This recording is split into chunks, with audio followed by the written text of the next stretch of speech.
Welcome to Kondhwa Times Pune. This is your host Rahil. So आप सभी लोगों का कोनवा टाइम्स पुणे इस पेज पर स्वागत है। तो आज हम हैं कोंडवा के कौसरबाग एरिया में, जहाँ पर कोंडवा के वासियों के लिए शुरू किया गया है कोविड केयर क्लिनिक। ये राब्ता फाउंडेशन की तरफ से शुरू किया गया है और इनको सपोर्ट कर रहे हैं शोभा ट्रस्ट, निसार फाउंडेशन और दारे अरकाम। तो यहाँ पर जो भी कोविड के पेशेंट्स है, इनिशियली जिनको माइल्ड या मॉडरेट सिम्टम्स है, उन सभी लोगों को गाइडेंस दिया जाएगा। अगर आपको कोविड है तो आपको क्या करना चाहिए और आपको कौन सी मेडिसिन लेनी चाहिए, इन सभी चीज़ों के बारे में गाइडेंस दिया जाएगा। और यहाँ पर स्पेशली एक बहुत बड़े डॉक्टर है जो इस इनिशिएटिव को चला रहे हैं। उनका नाम है डॉक्टर अनवर परवेज़ सैयद और वो है pulmonologist and infectious disease specialist.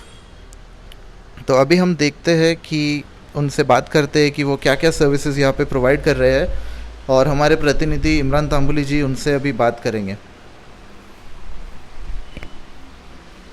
यहाँ पर कौसरबाग एरिया में इन्होंने बहुत ही एक अच्छा काम चालू किया है। राब्ता फाउंडेशन के जानिब से कोविड केयर क्लिनिक बोल के एक बहुत ही अच्छा फाउंडेशन यहाँ पे इन्होंने तैयार किया है, जो लोगों की मालूमात के लिए है, कैसा करना है, क्या करना है। और अभी अपने साथ जुड़े डॉक्टर अनवर परवेज़ सैयद साहब, जो बड़े ही जाने माने है डॉक्टर है।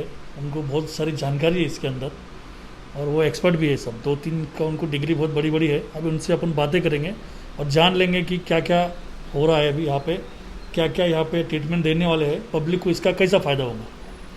तो अस्सलाम वालेकुम अनवर साहब। अस्सलाम वालेकुम रहमतुल्लाहि व बरकातहू। ये जो अभी अपने चालू किए हैं, तो ये कैसे चालू किए, यानी पेशेंट को यानी पहला स्टार्ट में अगर कुछ होता है तो आपसे रब्ता कायम करेंगे, तो आप कैसे हेल्प करेंगे?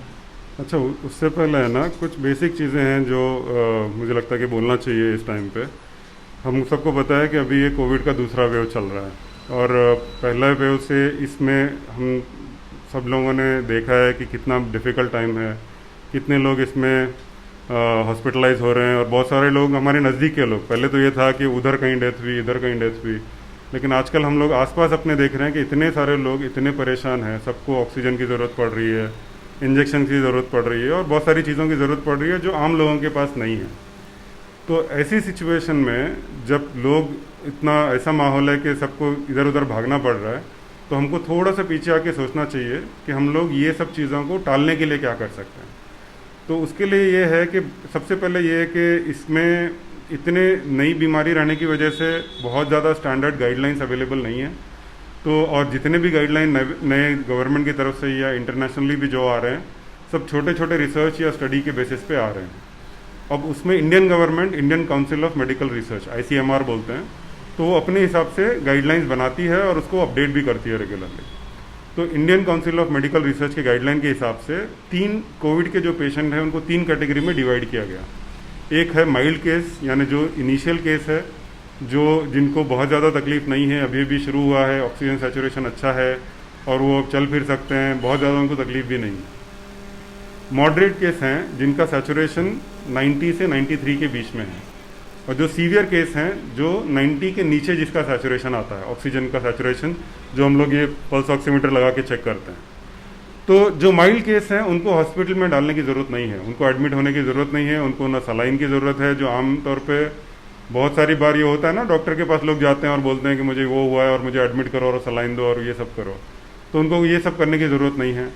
जो मॉडरेट केस हैं उनको एडमिट करने की ज़रूरत है, उनको शायद ऑक्सीजन भी लगेगा लेकिन उसको शायद कम ऑक्सीजन लगे। जब जो सीरियस केस हैं उनको शायद ज़्यादा कंटिन्यूस ऑक्सीजन लगे, या उनको इन्वेजिव या नॉन इन्वेजिव वेंटिलेशन की ज़रूरत पड़े, या कभी कभी वेंटिलेटर की उनको ज़रूरत पड़ेगी। तो ये कोई पेशेंट ऐसे रहते हैं कि उनको सिर्फ डर लगता है, हाँ, उनको होता नहीं कुछ, हाँ, लेकिन ऐसा डर लगता है कि मुझे हो रहा है, अभी कोविड हो जाएगा, अभी क्या करना चाहिए। फिर डॉक्टर के पास जाते हैं, फिर डॉक्टर उनको कुछ राय देते हैं, फिर ऑक्सीजन की ज़रूरत पड़ती है, यानी वो उसमें चले जाते हैं। उस मामले में तुम लोगों की क्या हेल्प करेंगे, तुम आपके पास राब्ता कायम करेंगे? बिल्कुल। तो ये टाइप के जो लोग हैं ना, जो पहली बात तो डरते हैं इससे, क्योंकि उन्होंने आसपास देखा हुआ है ना इसकी वजह से कितने लोग मर रहे हैं और क्या हुआ। तो न्यू डायग्नोसिस हमारे लिए सबसे इम्पोर्टेंट हमारा क्लाइंट है, यानी जो हम जिस पे हम फोकस करना चाह रहे हैं कि उनको हम एक तो उनको शुरू में आने के बाद डिसीज़ क्या है या उनका कौन से लेवल पे डिसीज़ है, ये उनको हम बता पाएँ। उनका ट्रीटमेंट जो है कैसे शुरू करना है, क्या क्या लेना है, कब क्या लेना है, क्योंकि इसमें ऐसा है कि इतनी सारी दवाइयाँ सब जगह दी जा रही हैं अभी इसको, सभी दवाई की ज़रूरत उसको डे 1 पे नहीं होती है, और डे 1 पे भी उसको ऐसा नहीं कि पूरे इन्वेस्टिगेशन या ब्लड टेस्ट की ज़रूरत हो, और उसमें हज़ारों रुपए लोगों के खर्च होते हैं। तो जब लोग आएँ तो फर्स्ट डे पे उसको क्या करना है ये हम उनको बताना चाह रहे हैं, और फर्स्ट डे पे कौन कौन से मेडिसिन लेना है ये हम उनको बताना चाह रहे हैं। फिर 4-5 दिन के जाने के बाद कौन से टेस्ट करने चाहिए, उसका टाइम क्या होना चाहिए। एग्जाम्पल मैं देता हूँ, जैसे सीटी स्कैन है, डे 1 पे अगर सीटी स्कैन कराएं कोई भी, अगर समझो मुझे आज सिम्टम आए और आज मैं सीटी स्कैन करूं, मेजॉरिटी सीटी स्कैन नॉर्मल लिख लेंगे पूरे, तो उधर आपका 2500 का नुकसान हो गया, यानी कुछ उसका फ़ायदा नहीं हुआ ट्रीटमेंट में आपका। वही अगर आपको 4-5 दिन से सिम्टम आ रहे हैं और आप बाद में करते हैं उसको, अगर उसकी तकलीफ बढ़ रही है, तब उसका अगर सीटी स्कैन कराएंगे तब आपको पता चलेगा कि वो बढ़ रहा है क्या घट रहा है। उसी तरह इन्वेस्टिगेशन है। तो ये जो पेशेंट के हज़ारों रुपये खर्च होते हैं इसमें, वो प्रॉपर उसको गाइडेंस नहीं मिलने की वजह से खर्च होते हैं। तो हमारा ऑब्जेक्टिव बिल्कुल साफ और क्लियर है, हम नए लोगों को रीच आउट करना चाह रहे हैं, उनको प्रॉपर गाइड करना चाह रहे हैं, उनको ट्रीटमेंट देना चाह रहे हैं, और उनको प्रॉपरली गाइड कर, मतलब स्टेप वाइज उनको गाइड करना चाह रहे हैं कि जब उनको जो चीज़ कराने की ज़रूरत है तब वो करा पाएँ। और सेकेंड स्टेज में अगर समझो खुदा न खास्ता, क्योंकि सबको पता है कि कोविड का ऐसा फिक्स इलाज तो है नहीं, एक दवाई है नहीं कि जिससे कोविड का इलाज हो रहा है। तो अगर ये पेशेंट कोई डिटोरिएट होता है, यानी उसकी अगर तबीयत ख़राब होती है आगे चल के, तो बराबर टाइम पे हम उसको बता पाएँ, अगर रेगुलर मॉनिटरिंग की बात कर रहा हूँ मैं, तो बराबर टाइम पे हम उनको बता पाएँ कि उनको कब हॉस्पिटल में जाने की ज़रूरत है, या कब उसको ऑक्सीजन की ज़रूरत पड़ेगी, या कब उसको और ज़्यादा सीवियर मतलब सुपर स्पेशलिटी की ज़रूरत पड़ेगी।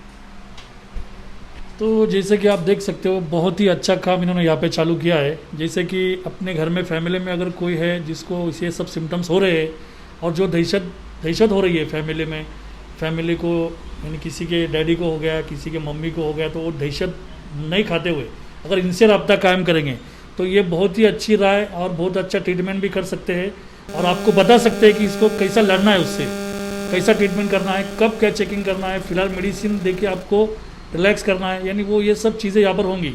इससे डरने की कोई बात नहीं है, ये सिर्फ आपके साथ में पूरे अच्छे से पूरा बता के पूरा काम करेंगे। और उसके आगे मैं ज़रा उनसे क्वेश्चन करना चाहूँगा कि ये यानी ये जैसा फ्री में है या एक उसके कुछ चार्जेस है, और ये आप यानी जैसा आपके पास लोग आएंगे तो आप घर तक भी उनकी सर्विस दे सकते हो, क्या क्या प्रोवाइड कर सकते हो? अच्छा, ये बहुत इंपॉर्टेंट चीज़ है, क्योंकि आज के टाइम पे जिस तरह से सर्विसेज जो प्रोवाइड की जा रही हैं, तो हमारा जैसे मैंने आपको बोला ऑब्जेक्टिव बहुत साफ है, और ये NGOs के थ्रू हो रहा है। तो हमने ये रखा है कि जो भी पेशेंट आएगा हम लोग उसको 100 रुपीज़ फ़ी, हम उसको बोल रहे हैं कि कंसल्टेशन फीस रहेगा, लेकिन जो भी पेशेंट बोलेगा कि वो 100 रुपीज़ पे नहीं कर सकता है, हम उससे कोई सवाल नहीं करेंगे, और उनको फ्री सर्विस प्रोवाइड करेंगे, और उनको हम फ्री मेडिसिन भी देंगे। और जो 100 रुपीज़ दे सकता है कंसल्टेशन फ़ी, उसको हम लोग मेडिसिन प्रेस्क्रिप्शन देंगे, और अगर उसको हमारे पास से मेडिसिन लेना है तो जो मेडिसिन बाहर आपको 500 रुपये में मिलेगी वो हम 100 रुपये में उसको देंगे।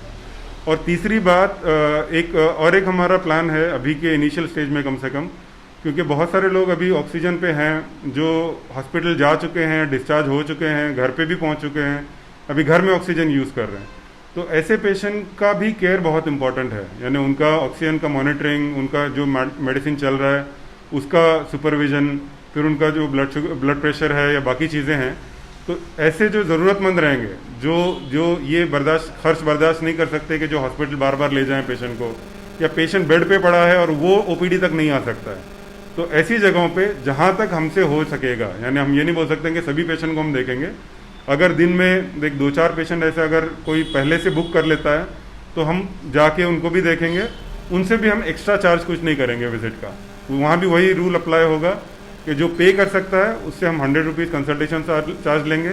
अगर वो सामने से बोलता है कि मैं पे नहीं कर सकता हूँ तो हम उसको टोटली फ्री हो उसको हम देखें। बेड का इंतजाम, ऑक्सीजन का इंतजाम वगैरह आप कुछ कर सकते हैं? उसके लिए अब यहाँ पे 3-4 NGOs मिलके ये काम कर रहे हैं। राब्ता फाउंडेशन है, शोभा ट्रस्ट है, निसार फाउंडेशन है, दार अरकम फाउंडेशन है। तो ये सभी लोगों का ऐसा है कि ये बाकी बाहर हॉस्पिटल के कॉन्टैक्ट्स में भी हैं, तो उनके नंबर्स भी हमने डिस्प्ले किए हुए हैं वहाँ पे।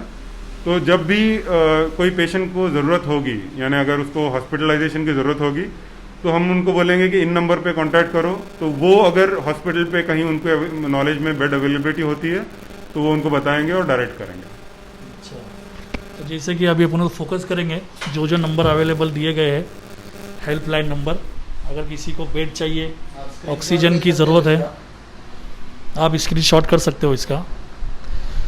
मेरे हिसाब से बहुत ही बेहतरीन काम यहाँ पे हो रहा है और मैं आपसे रिक्वेस्ट करूँगा जितने भी अपने जुड़े हुए लोग हैं कि आप जैसे भी कुछ सिम्टम्स वगैरह आए, फैमिली में अगर कुछ परेशानी हो, इनसे रब्ता कायम करें, इनके पास आए और इनके पास से ट्रीटमेंट ले। ये अपने को सही तरीके से फॉलोअप करेंगे। क्या होता है इसमें अक्सर यही होता है, इनका टाइमिंग देख ले, टाइमिंग पे फोकस करो, हाँ अच्छे से फोकस करो जरा। अक्सर क्या होता है कि ये सब चीज़ होने के बाद आदमी थोड़ा जम्बलिंग हो जाता है, डर जाता है और फिर बड़े बड़े हॉस्पिटल में भागता है और उसके बाद में अगर उसको कुछ नहीं भी रहता है तो वो एडमिट हो जाता है डर के। लेकिन ऐसा नहीं करते हुए अगर सही गाइडेंस अगर अपने को यहाँ पे मिलती है तो यहाँ आने में कोई बुराई नहीं है। ये इन्होंने बहुत ही खिदमत के तौर पे ये काम यहाँ पे अंजाम दिया है, इन्होंने बहुत ही अच्छा है। आप इसका बहुत बहुत फ़ायदा उठाएं और भी लोगों को। हाँ, इनका नंबर है, व्हाट्सअप नंबर भी आप लिख सकते हो, 7553709550, ये इनका नंबर है, व्हाट्सअप नंबर भी है, इसके ऊपर आप कांटेक्ट कर सकते हो। तो मैं सभी से रिक्वेस्ट करूँगा कि यहाँ पे अच्छे डॉक्टर्स है, यहाँ पे लोग फ़ायदा उठाए। ये खिदमत के तौर पे काम कर रहे हैं। अगर ये आपके पास से 100 रुपया वगैरह जो भी चार्ज ले रहे वो भी ये इसके अंदर बेड में, ऑक्सीजन में वगैरह वगैरह इसी में ही यूज़ कर रहे हैं। ये खिदमत के तौर पे अगर किसी को देना है तो दे सकते हो, नहीं देना है तो नहीं भी दे सकते हो। अगर पैसे दिए भी तो अच्छे काम में ही जाएंगे। और इसका एड्रेस आप देख लो, नोट कर लो। यहाँ पे shop number 9 Manish park phase 1 Kausar Bagh, Kondhwa Khurd, Pune 48। ये मनीष पार्क में है, आप ध्यान दीजिए, कौसर बाग में Manish park phase 1 Kausar Bagh, Kondhwa, capital mall के बैक साइड में आप देख सकते हो यहाँ पे। शुक्रिया, आदाब, इतना ही बोल के मैं अपनी बात ख़त्म करता हूँ। जय हिंद, जय महाराष्ट्र।